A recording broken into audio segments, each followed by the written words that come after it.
Hello and welcome to the Ren Den. I'm Ren, and today I need to acknowledge that I may have grown out of my embroidery floss storage. I've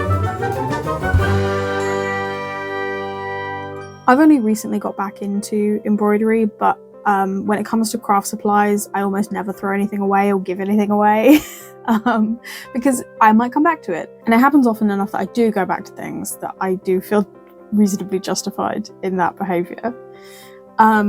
So when I got back into embroidery, when did I say I started the Zelda jacket? Last summer? Maybe? Whenever that was.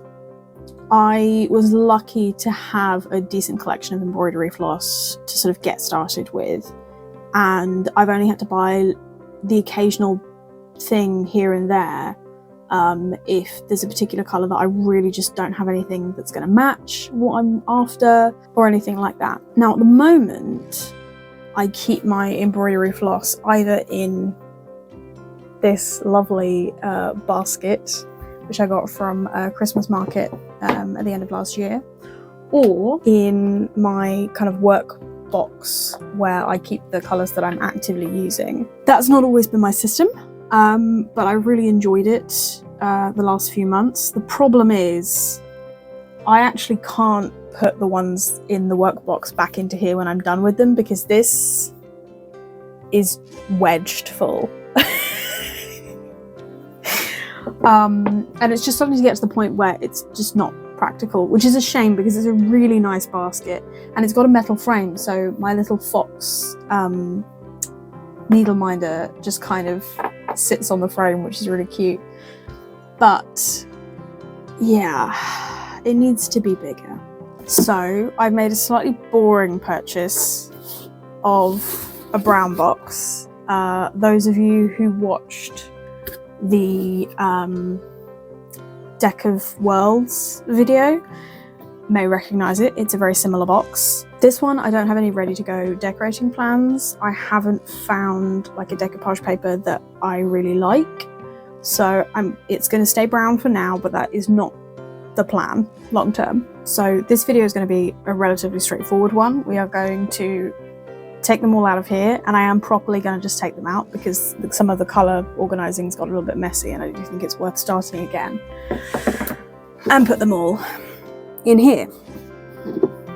While I do that, I'm going to have a little chat with you about the various embroidery storage methods I've used and kind of why I've ended up in this particular system, because I think that might be interesting. It might be useful to you if you're looking for a new storage system for yourself. I think everyone works out a system that works for them. I don't think any two embroiderers will agree on a system necessarily, but I've done a few different things as I've been going along, and I thought that might be interesting. So let's get started. Okay, first of all, this is a new setup. The stand that I'm using at the moment is new. I'm trying to cut down on the overhead wibble and sort of just kind of letting the phone sit there without having to worry about what's going on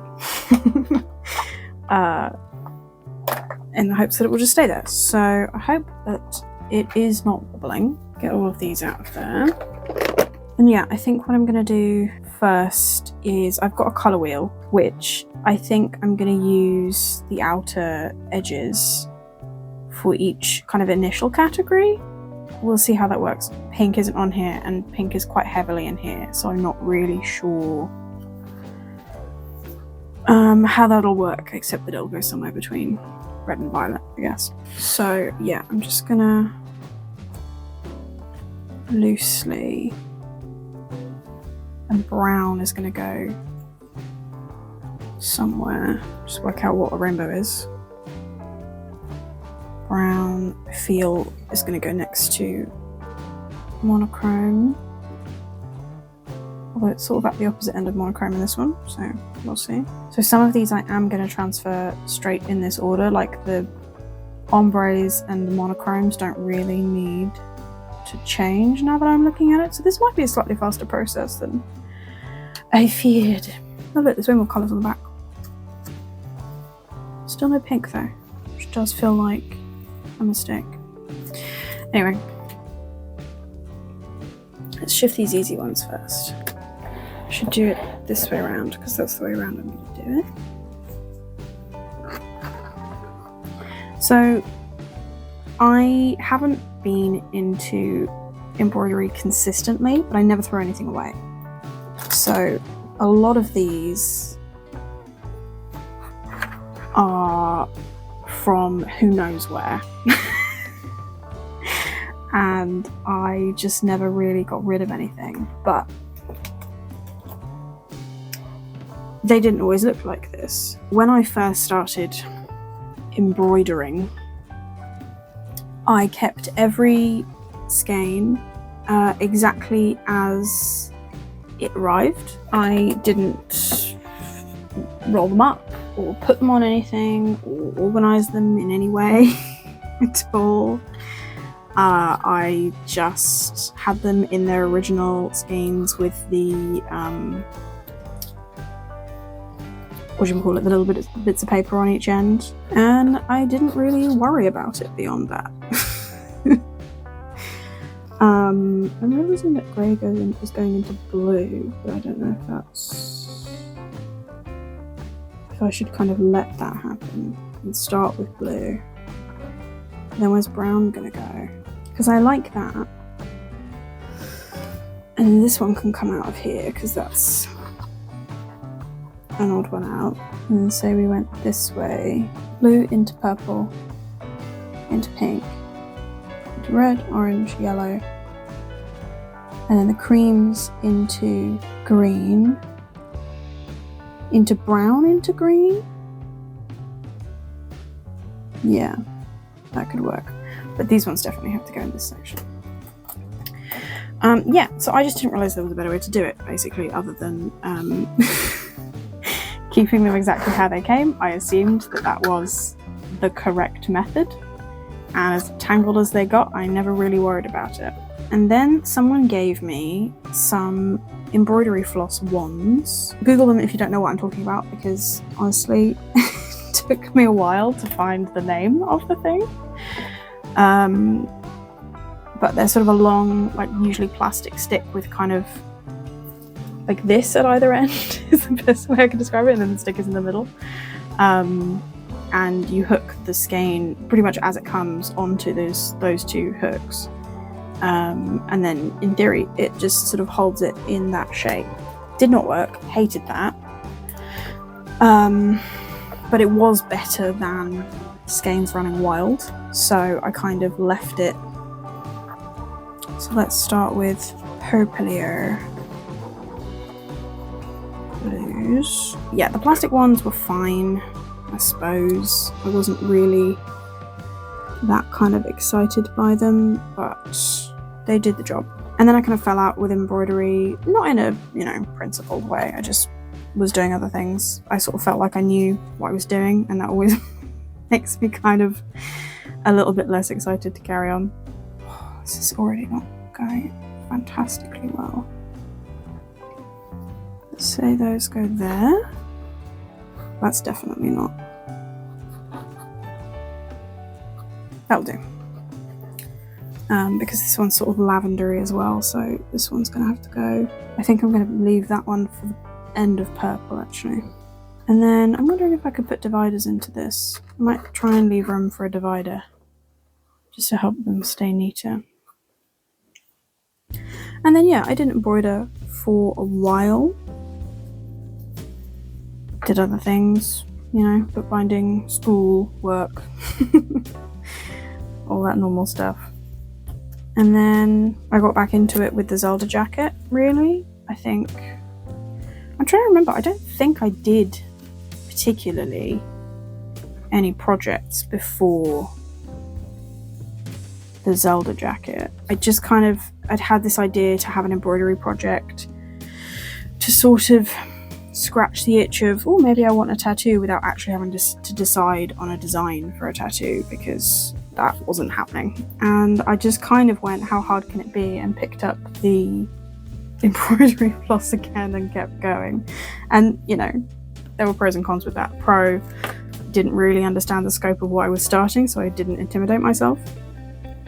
And then the con, I didn't really know what I was starting. So like none of my threads that I'd taken off of the wands were labelled. This is where we have to decide what's green and what's yellow a little bit. I'm going to take up to here, and then those will sort themselves out in a minute. Where are we starting from? We're starting from tealy ones. But yeah, I really am really enjoying the Zelda jacket. I think it's really cool to have a project like that that's so kind of in the background. I don't need to squish these in theory, so I'm not going to. These are going to start here. I'm looking for sort of, that's a bit of a hop skip loop, but I don't think I have anything in the middle of that. What's next to that, do you think? Go this way? I don't hate that, but I do slightly worry that we're about to skip straight past dark green, and I need to get into dark green. Can we do this? I mean, there's something here. If I can just find the colours that bridge it. That's much smoother. This is bad, but I don't really know what to do about that, except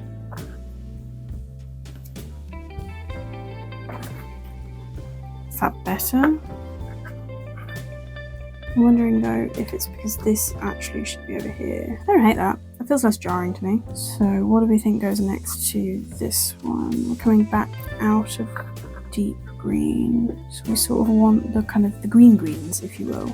I would call that a bluer green than a yellower green. These are the wrong way around. That might be as good as it's going to get.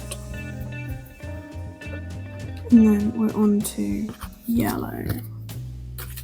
We're going to go through brown. We're going to do green, mustard, browns into creams.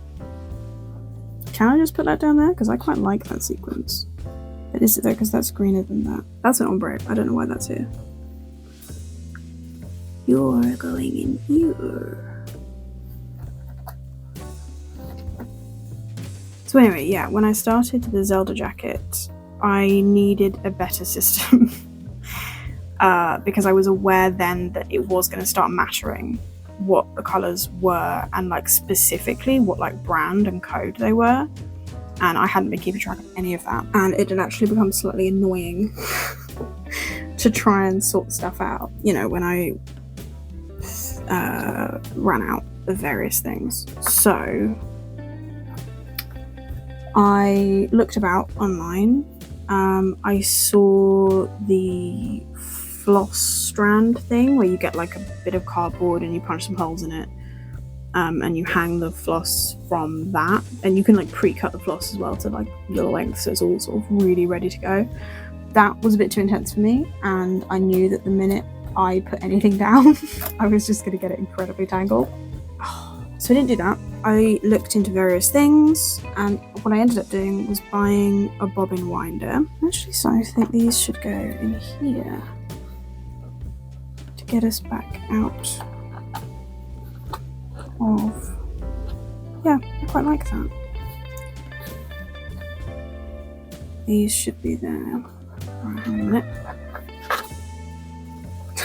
It's definitely going to be worth doing dividers for this. That was that way, so it's now going to be this way.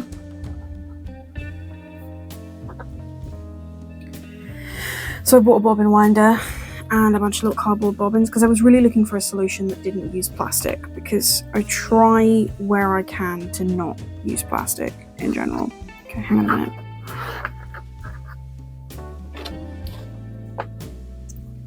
I think I'm going to move some of these into... Wait, is that pink? I think it's a very pale pink. Just pale pink enough. It's going in pink. Right, that's easier. I'm going to put these here. And then go into that. And then come back out of that by going through pale yellow into warmer yellow, which gets us close enough to orange. So when I transferred all of my thread onto bobbins, I wrote the brand and the code for the ones that I had brands and codes for. The ones where I didn't, I just wrote random numbers, like sequential, but they don't really mean anything except that. Oh, here's a good one. So I just wrote 6 on that one, because that way I can still identify it to me, as in like what colour I've used for a project. You know, the fact that I can't colour match it is a problem, but I have thought about buying that DMC colour chart just for the sake of being able to kind of colour match things like that, where if I don't have the code I can literally just like put them next to the colour chart and figure it out. But I don't think I'm that committed yet to getting them perfectly right. So far I'm making do and it's completely fine. Why is it that these are taking up as much space as that did and I've still got loads to do? Is because these were rammed in there and I'm trying not to ram them, that's why. Don't panic. So now I'm very organised because I have a spreadsheet with all of my colours on it so that I can randomise colours for the infinite sampler, and that works quite well. Where am I going? Eventually I'm going to purple. I think this is purpler than those. I think that's what's throwing me. Because first we're going to a kind of salmony place. Thing is, if I just put 3 colours next to each other, because colours are not my forte, they just look like a gradient. It's only then when I put more in that I'm like, hey, something's weird here. And as I've got more organised, it's not really scratching the itch in terms of the more organised I get, the more organised I want to be, you know? So it's not a solution necessarily. Yeah, I'm gonna have to shuffle these a lot. I'm just gonna shuffle them all up. Maybe I won't need dividers because they're just gonna keep each other in those places. I think dividers is gonna make it worse. Right, where do we get to? Doing a sort of baby pink situation. Yeah, it's not really scratching the itch in the sense that the more organised I get, the more organised I want to get. And that's just at a certain point I'm going to hit a wall of effort I'm prepared to put in versus what's actually happening. So, but I don't think we've quite hit that wall yet. And this is exceptionally pleasing. You're the bluest that's left, so you're going to go in the corner. So we're aiming for bluer, and we're coming from purpler. That one's quite a nice purpley purple. Okay, I feel I'm at a point where it could be better, could be worse. There's a reasonable amount given all of these. This is the tightest one, but there's also the one with the least nonsense in it, so I'm okay with that. Wow, I kind of can't believe that all fits. That's a relief. I'm going to need to think of something to do with this though, and I sort of want to still be sewing because of the way that it fits because the frame is magnetic. My needle minder goes on there in a really nice way. So that fits in there. Is that anything? It's not really anything. I am definitely not going to throw this away though because I love it. So any ideas for what to do with this would be much appreciated. Anyway. There she is. My new floss box. I love it. Well, that simultaneously took longer and not as long as I thought it was going to. As you may be able to tell from the wacky light situation, it is bedtime once again. I am still working on the light situation. I don't want to spend huge money about it because, like, this is a hobby. But the overhead light is not sparking joy, but I need it on so that this room doesn't just kind of descend into gloom. So more lamps, I guess, is the answer to that. Anything I have for filming specifically has to be sort of foldable or in some way pack downable because I'm not filming all the time. Like, I use this room for a lot of different things. So yeah, still figuring that out, bear with. But I hope that was a nice little video for a little bit of chat, a little bit of chill, a little bit of organisation. The box is looking beautiful. I'm not going to tip it all the way up because this one does move when I tip it, which is a good sign because it means I can actually get to the floss and not the whole thing's going to explode every time I touch it. So that's nice. As always, please do like and subscribe if you feel like sticking around. I hope you enjoyed this video and take care, and I'll see you on the next project.